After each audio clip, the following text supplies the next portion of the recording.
welcome back to the Jason Solis Hour at 9 o'clock, KUAM FM, Agani Guam. It's the link. Jay, we got FHB. So I guess we'll see you on Wednesday then, if you're checking out. We got Hot Health Tips on the way. We do. We're going to talk to our friend Dr. Vincent Duenas about simple tips that you can use, little baby steps that go a long way as we head into the new year. So you want to stay tuned for that. But as of right now, our buddy Farron Taijeron, as we rush into 2022, he's actually kind of made, quite the name for himself. We actually brought him on the show earlier this year, you might recall, because he was the gentleman whose work as a dive instructor and as a filmmaker and, doing all these really cool adventure videos and everything like that actually caught like a oil spill in the water. And since then, he's actually been up to that mudslide over at Marbo, and you've had all sorts of really cool adventures and documented most of them and shared them with the world through social media, Farron. So welcome back to the show, man. Thanks for having me. Being on the show is really awesome. That was just since July. Now here we are again. Mm-hmm. So has this year, with all these interesting things that you've been able to either stumble upon or experience and then document and chronicle, has this been a really remarkable year as far as someone who's able to capture these moments, or is this like just a typical year in the life of Farron? It's both of those things. I like to just do things. So I think I've said on the show before, I'm really just a guy that likes to do things. I have an idea. If it's feasible, I'll go for it. If it's not, I'll see if it can become feasible or if it's just a bad idea and I should abandon it, which happens pretty often too. Mm-hmm. So I like to just kind of just do things. And on the other side of that, it has been a really remarkable year. It's been a really remarkable 6 months. I really kind of got started with being a little bit more serious about the content I make and the kinds of things I do and try to show just since that oil spill, which was just in July. And then the Marbo Cave thing, since Hudson Cave, that was also in July. And so really just in the same month. And since then, I've just took to it with, I guess we'll call it a new hobby and really just trying to run with it. Mm-hmm. Now, because you are putting this stuff on social media, I'm going to grill you a little bit, like on your numbers and everything, because we would love to see you get some, become one of these big time, internet famous influencers and, get all these brand deals and everything like that. So I'm going to be your marketing agent for a second, right? So how have your numbers grown and what's been the increase in the amount of engagement that you've been able to see with the online community since you've been sharing these videos? I'll be straight up and say I don't know. I've heard the word analytics and serious content producers, and so I hope I never call myself an influencer. I don't want to be called an influencer. Mm-hmm. There's big money in that, so if I don't doubt it, and it's not to knock it. I don't know. I just like making things. I just like to do anything. That's fair enough. Does the increase in comments and some of the feedback that you get, even though if you don't dive into your numbers and go through it meticulously with a fine-tooth comb like I would, right? Does it feel palpable though? Did you feel that the word is getting out and the stories that you share are getting around and you're making a difference? Without question. I do know how many, what are they called on Instagram? Followers? On YouTube, there's subscribers. Right? On Instagram, they're called followers. I've had, I think, 3 to 4 times what I started with. There you go. There's a number. Tripled or quadrupled. And I'll give you the most surprising thing to me that tells me that I'm on the right track here. I'll get stopped in public in by random strangers who I don't know, and they'll just say hi and they like what I'm doing or whatever. And this happens I guess once a week or so. Nice. And I'm like, it's trippy. I'm sure it was weird for you when you guys started broadcasting, hey, you're that nice guy that's on KUAM now. That never happens to me. They're like, oh, you're that guy that Chris tells to shut up on the show. Whatever. That's what I get. So yeah, that to me is really significant. I was Christmas shopping. I walked into Ross with my wife. She's a little excited, so she's a few steps ahead of me. And there's a greeter at the door. This is at the Ross at the mall, and the greeter's my wife gets a hello, a nice friendly hello. I'm a few steps behind, and she goes, and the same greeter sees me, and she says, "Hi, the Guam guy. I love everything you do." And I'm like, whoa, how do I respond to that? Nice. So I say hi back. I can't actually remember what I said, but I remember I laughed. And then she says, "Oh, now I know it's you because of the laugh." Well, there you go. And there it is, the signature laugh. But it would be one thing if you were just saying analytics. Yeah, well, that's perfect actually. That you couldn't have said it any better. And it would be one thing if you just said, "Okay, I got some cool gear. I'm a dude with a GoPro, and I'm just going around and look at me. I'm doing all this fancy stuff, living my best life and everything like that." But in each of the videos and each of the productions and adventures that you've done, like there's always a point. You tell people, "Hey, man, we're blessed with this amazing natural environment. We got to take care of it." When you stumbled upon the on the oil spill and everything, you're like, if you see something, please report it because it's going to mess up the oil. You could really endanger yourself as a diver. You taught people how to dive safely. When the marble thing happened, you immediately reached out to us and said, "Hey, can I tag along with you guys? Because I really want to tell people to take care of themselves." I do try to make that a point in my things. I like things to have a point. I like when you have information that's actionable. It's things that are nice to know, but also things to look out for that you can report, who to call, who to contact, or things to avoid, or things to do. I like there to be some point of relevance, and I think people appreciate that or respond to that, even if they don't remember it.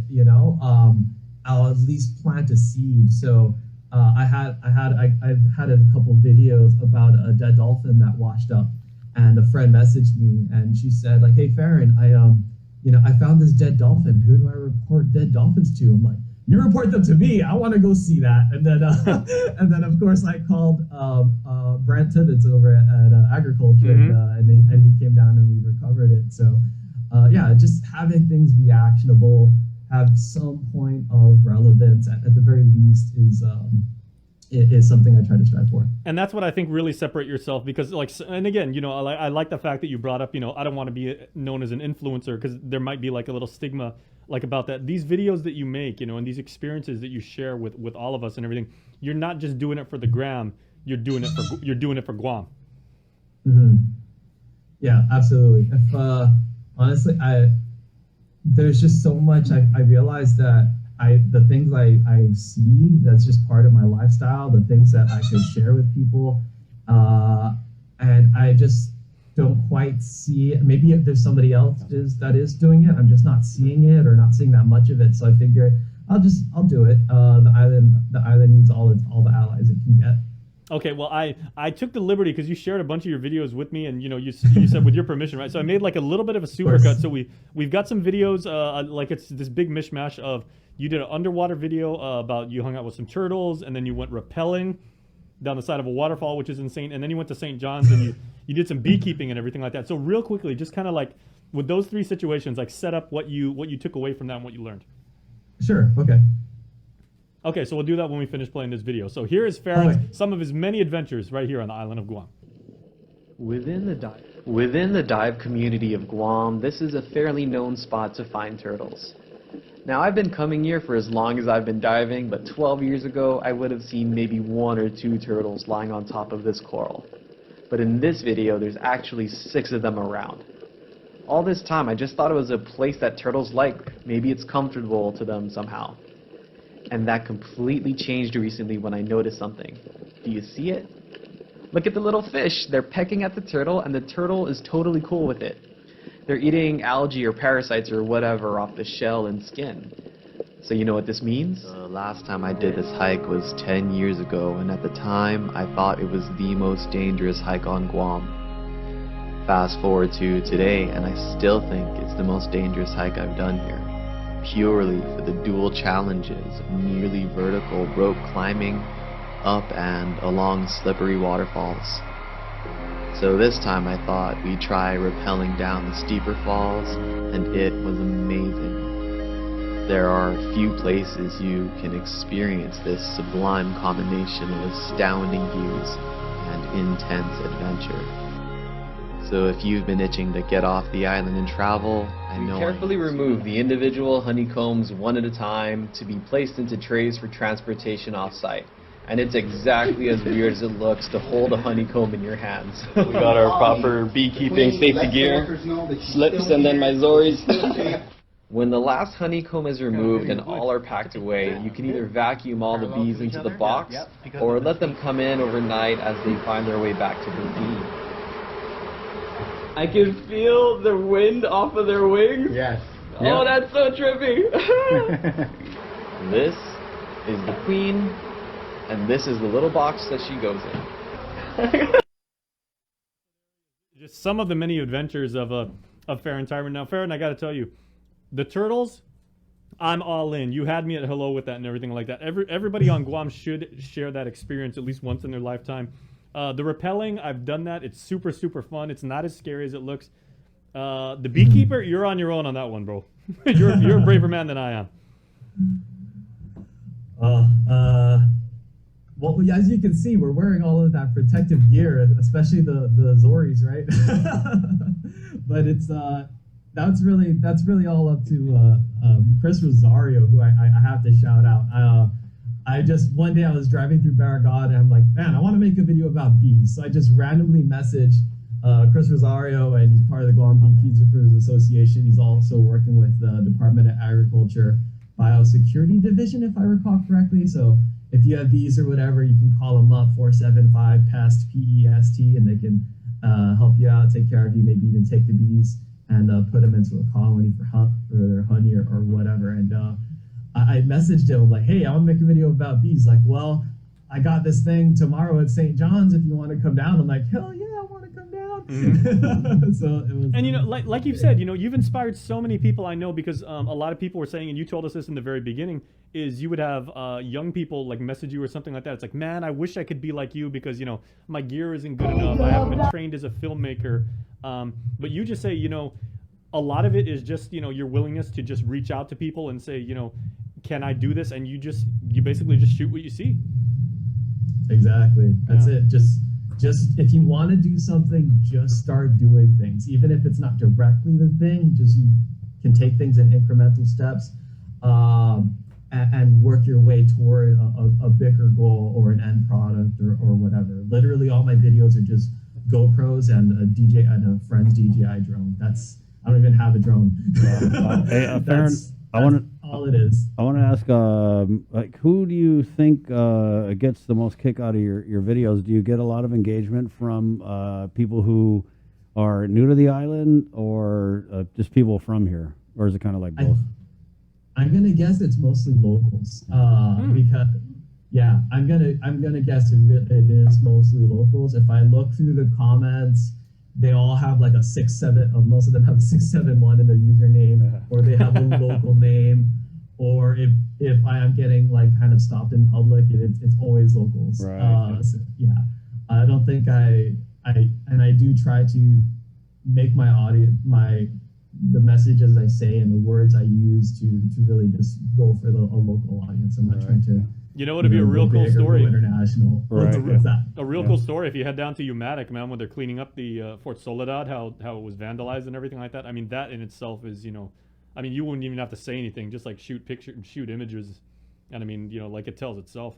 Yeah, I love it, man. There's so many great content creators. There's so many great accounts on Instagram and across social media that really just highlight all the cool things about Guam. And I was talking with somebody visiting, and it was just kind of funny how people from Guam who live on Guam have so much pride about Guam, right? We just eat it up nonstop, and I love that. I always want to come from a place where people are just like proud to be from this beautiful island and just never take for granted. I mean, bro, I will like stop the car and look at the moon. You know what I mean? So just always appreciate what we have here, because if you've been around the world, it's not always this good. I totally understand, totally agree. I've lived abroad. I once lived abroad. I didn't touch U.S. soil for 2.5 years. And so I totally understand what you're saying. One time I went to go give a talk at Sanchez, and my friend's a teacher there. She's like, hey, come talk to my students. I said, okay. And I didn't realize how early you wake up for a high school. I completely forgot about that. So I'm driving up the north to Sanchez at 6:30 in the morning. The sun's coming up, and it was gorgeous. And I'm like almost ready to tear just how beautiful it was. When you're saying you stopped the car for the moon, I'm like, I respect that. I feel you, bro. Yeah, and I think that's kind of like your center, right? It's just documenting all these great things about the island, and I really like how you are concerned about oil. I mean, it's great, just basic. Everyone should be right, but I love that you use your platform to kind of like bring attention to environmental issues as well. So thank you for that. Yeah. Tell us real quick about collabs, as they say in everything. Collabs. Yeah. Has anybody reached out to you and wanted to say like, hey, I really like what you do. I do maybe skydiving videos, or I do bungee jumping stuff and everything like that. You want to brainstorm and get together. Maybe we can work on something. Or are there any people that you would like to reach out and and work on a project with? Has the bungee jumping community reached out to you yet? There isn't one anymore, isn't there? I think didn't we used to have a platform somewhere in the south? Yeah, that's Telefofo. I think it's gone. Yeah. Telefofo, right? Yeah. But yeah, actually, I have had one local business, one person reach out to me. We ran into each other in also while Christmas shopping. I turn into an aisle, and he turns to me and he says, "The man himself," and he starts talking about my channel and stuff. I'm like, "Sorry, Cello, have we met?" And he's like, "Oh no," and then he introduces himself and so on. I'm gonna have a meeting with him pretty soon. I'll go ahead and say his name, Tony Suyama. From Guam Peeps, I think is Right, what yeah. it's called. Oh, okay, And yeah, so, very cool. Yeah. Yeah, So, really yeah, cool guy to I'm work meeting with. Really him easy to get and, along with. Very creative. Really? Okay. I'm really excited to meet him. I think that's the first one that I can think of. I think most people are just really like, that guy's crazy. I like what he does, but I wouldn't do that. I think I think that's how a lot of people would react to my stuff. But yeah, I'll be meeting with him and just see how we might collaborate. Nice. So maybe we'll be getting a Farron Taijeron Guam Peeps doll sometime down the road. Yep. Oh, I would be very disturbed if that happened and people bought it. Farron, thanks for stopping by to kind of year in review with us a little bit, but let's look forward now to 2022. What are you thinking that this next year is going to hold for us? More, like just more. Everything since we started talking, and all of the more serious videos I put out has just been since July. So that was just half a year of content, and we're gonna have a full year of content coming up. I do have some ideas of stuff I'd like to do and stuff I'd like to shoot, which I'll just keep to myself for now. I don't usually like to share plans in advance until they're already happening or until they're done. So yeah, I'm really excited, and if you enjoy my content, you would be excited too. I'm really excited about all the stuff. Well, we certainly do, man. We're big fans of yours on the show, man. So congratulations on all your success, and we wish you the very best. Right on, Farron. Happy New Year, bro. Thank you, and thank you for your contribution to my success. Well, real quick, where can people find you on social media? Yeah, sure. I'm pretty much just hard into Instagram now. I kind of put Facebook aside.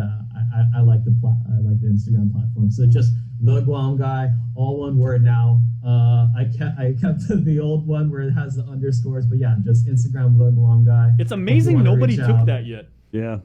Someone did take it before, and that's why I didn't use it. So I was talking with my friends at MapTech, and they're all like, "Why do you have the underscores?" I'm like, "Someone took the all one word." He's like, "When's the last time you checked?" And then we checked on the spot, and then I took it right then. Nice. Yeah.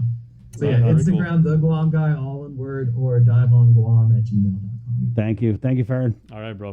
All right, thank you guys. Right on, Farron Taijeron. This is the link. It's brought to you by Pacific Point.